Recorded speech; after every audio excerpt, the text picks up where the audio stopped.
Bayangkan sebuah dunia di mana orang-orang menghilang tanpa jejak, hanya menyisakan pertanyaan dan keheningan yang mencekam.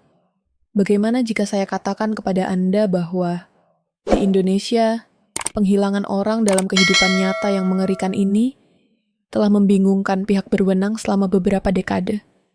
Meninggalkan banyak keluarga dalam ketidakpastian yang menyiksa? Bersiaplah untuk menyelami 3 kasus membingungkan yang akan menantang semua yang Anda pikir Anda ketahui tentang keadilan dan hal-hal yang tidak diketahui. Pada tahun 2022, sebuah kejadian yang membuat banyak orang tercengang terjadi di Gunung Rinjani, sebuah gunung yang terkenal dengan keindahannya dan tantangan pendakiannya. Ardi, Dian, Riko, Maya, Budi, dan Andi. Mereka adalah pendaki berpengalaman yang terdiri dari 6 orang tiba-tiba menghilang di jalur yang sudah sering dilalui oleh para pendaki. Mereka bukanlah pendaki pemula. Grup ini sudah berulang kali menaklukkan gunung-gunung tinggi di Indonesia. Jadi, hilangnya mereka begitu saja membuat semua orang bertanya-tanya. Apa yang sebenarnya terjadi? Perjalanan mereka dimulai dengan penuh antusiasme. Mereka memulai pendakian pada pagi hari, dan meskipun medan yang mereka hadapi cukup berat, kelompok ini yakin bisa menaklukkan puncak Gunung Rinjani dengan keahlian yang mereka miliki. Mereka sudah pernah mendaki gunung-gunung tinggi lainnya sebelumnya dan tahu betul apa yang mereka hadapi. Mereka merencanakan perjalanan dengan matang, semua peralatan mereka siap, dan rute pendakian sudah dipetakan. Ardi, sebagai pemimpin, mengarahkan kelompok untuk berjalan dengan hati-hati. Dia memastikan semua orang tetap bergerak dalam kecepatan yang wajar, tidak terburu-buru, dan tetap menjaga stamina agar bisa bertahan selama perjalanan. Dian, si fotografer, dengan cekatan mengambil gambar pemandangan indah sepanjang perjalanan, mengabadikan setiap momen indah yang mereka temui. Riko, sang dokter, memastikan bahwa semua orang dalam kondisi fisik yang baik, memeriksa setiap anggota tim, dan memberikan suntikan vitamin agar mereka tetap bugar.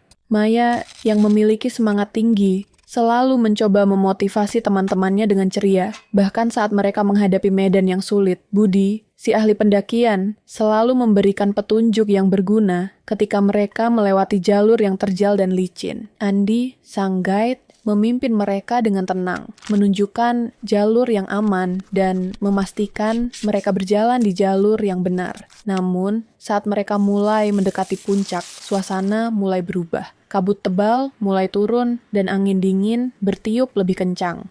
Andi, sebagai guide lokal, memberitahu mereka untuk berhati-hati karena cuaca bisa berubah sangat cepat di gunung ini. Namun, mereka terus melanjutkan perjalanan, tidak menyadari bahwa itu akan menjadi perjalanan terakhir mereka yang tak terlupakan. Pada sore hari, Ardi menerima pesan terakhir dari keluarga mereka yang mengatakan bahwa mereka telah mencapai puncak dan akan segera turun menuju base camp. Semua berjalan seperti biasa, meskipun cuaca semakin buruk. Mereka sempat berhenti sejenak untuk beristirahat dan memeriksa peralatan mereka.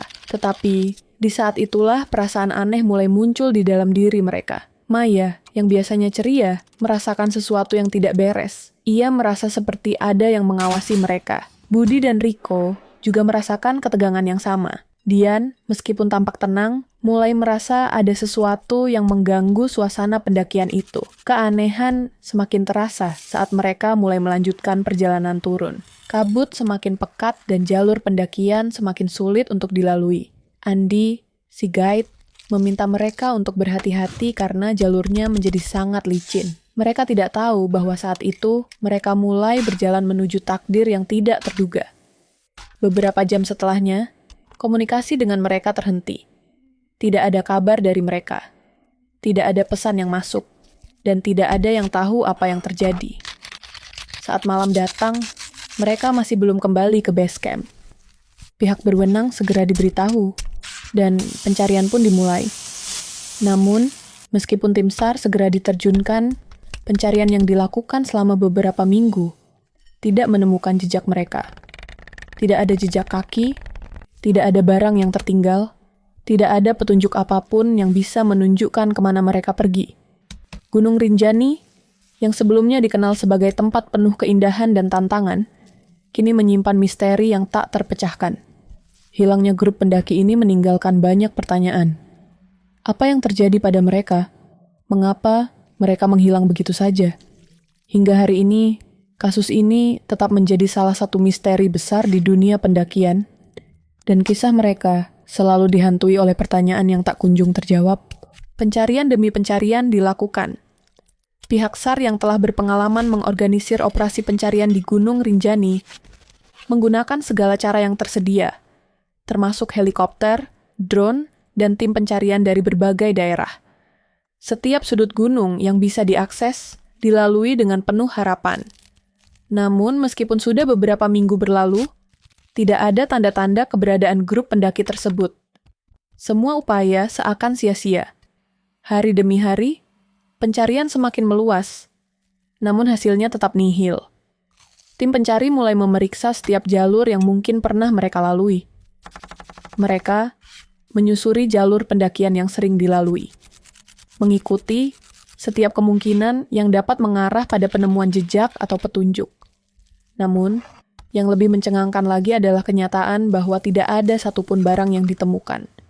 Biasanya, dalam pencarian hilang di gunung, selalu ada barang pribadi yang tertinggal, seperti tas, botol minum, atau peralatan pendakian yang tidak sengaja tertinggal.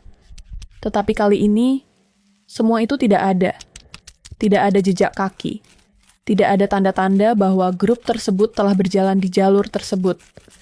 Bahkan di jalur-jalur yang mereka duga sebagai tempat terakhir yang dilalui. Seakan-akan waktu berhenti, dan jejak mereka terhapus begitu saja. Semua orang yang terlibat dalam pencarian semakin bingung dan semakin terpojok oleh kenyataan yang tidak bisa mereka pahami. Kemana perginya mereka? Mengapa tidak ada bekas apapun yang tertinggal? Pihak berwajib sempat mencurigai kemungkinan terjadinya bencana alam yang menimpa para pendaki. Mungkin longsoran tanah, atau bahkan gempa kecil yang membuat mereka jatuh atau terseret ke dalam jurang yang tak terdeteksi. Namun setelah melakukan pengecekan lebih lanjut, hasilnya sangat mengejutkan. Tidak ada tanda-tanda adanya bencana alam yang terjadi pada saat itu. Gunung Rinjani memang gunung aktif yang sering mengalami aktivitas vulkanik. Tetapi, menurut data yang tersedia, tidak ada aktivitas vulkanik yang tercatat pada waktu kejadian tersebut. Seolah-olah, dunia di sekitar mereka seperti menelan mereka dalam diam tanpa meninggalkan bekas apapun. Beberapa warga sekitar desa yang tinggal tidak jauh dari Gunung Rinjani mulai mendengar cerita-cerita aneh dari pendaki lain dan orang-orang yang beraktivitas di sekitar gunung tersebut. Beberapa dari mereka melaporkan mendengar suara-suara aneh pada malam sebelum hilangnya pendaki tersebut. Ada yang mendengar suara langkah kaki berat, seakan-akan sesuatu sedang mengintai mereka di dalam kabut. Ada juga yang mendengar suara bisikan yang datang dari hutan sekitar base camp, suara yang entah berasal dari mana. Meskipun cerita-cerita tersebut sulit untuk dibuktikan, hal itu hanya semakin menambah ketegangan yang menguasai suasana. Warga desa yang biasanya tenang mulai merasa terancam, dan suasana menjadi mencekam. Keanehan-keanehan ini semakin membuat pencarian terasa semakin putus asa. Semakin banyak petunjuk yang terabaikan, dan semakin banyak misteri yang tak terpecahkan. Pencarian yang semula penuh harapan kini berubah menjadi usaha yang penuh keputusasaan. Tim SAR semakin merasa bingung dan cemas. Mereka sudah melakukan segala upaya yang bisa dilakukan, mencari di hutan lebat, menyisir tebing, memantau area dengan helikopter, dan menggunakan teknologi terbaru. Namun, semuanya gagal memberikan jawaban. Keluarga para pendaki yang hilang semakin merasa putus asa. Mereka tidak hanya kehilangan orang-orang yang mereka cintai, tetapi juga kehilangan harapan untuk menemukan mereka kembali. Setiap kali mereka bertanya kepada pihak berwenang, mereka hanya mendapatkan jawaban yang sama. Kami masih mencari. Tapi semakin lama, mereka semakin sadar bahwa pencarian ini mungkin tidak akan membuahkan hasil. Mereka bertanya-tanya, apakah mereka akan pernah mendapatkan penutupan? Atau apakah mereka akan terus hidup dengan ketidakpastian ini? Setiap malam, mereka duduk dalam kegelapan, merenung dan berdoa. Berharap bahwa suatu hari mereka akan mendengar kabar baik. Bahwa orang-orang yang mereka cintai masih hidup dan akan kembali. Tapi kenyataannya, Kabar yang datang selalu semakin suram. Tidak ada petunjuk baru. Tidak ada tanda-tanda keberadaan mereka. Pencarian mulai kehilangan arah. Dan ketegangan mulai merayap masuk ke dalam keluarga pendaki yang hilang. Mereka tidak tahu lagi apa yang harus dilakukan. Dan rasa kehilangan semakin dalam. Mereka ingin tahu apa yang terjadi. Mereka ingin jawaban. Tetapi semakin lama mereka mencari, semakin dalam rasa takut itu mengakar.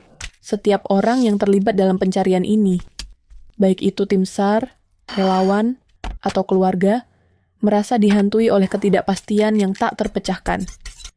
Mereka tidak hanya mencari fisik para pendaki, tetapi mereka juga mencari kedamaian. Kedamaian yang hanya bisa didapatkan dengan mengetahui kebenaran. Namun, dalam situasi seperti ini, kebenaran menjadi semakin kabur, dan rasa takut itu terus menggantung di udara, seakan tak ada yang bisa mengusirnya. Pencarian berlanjut, namun harapan semakin memudar, meninggalkan keluarga pendaki dalam kegelapan yang tak terduga. Apa yang sebenarnya terjadi? Mengapa mereka menghilang? Siapa yang bisa memberikan jawaban atas semua ini?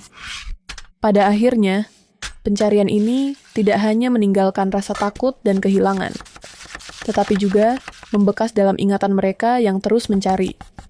Tak ada yang tahu apa yang sebenarnya terjadi. Namun hilangnya kelompok pendaki ini tetap menjadi misteri yang terus membayangi Gunung Rinjani. Oke teman-teman, sekian untuk kisah kali ini. Bagaimana menurut kalian tentang kisah ini? Tulis komentar kalian di kolom komentar.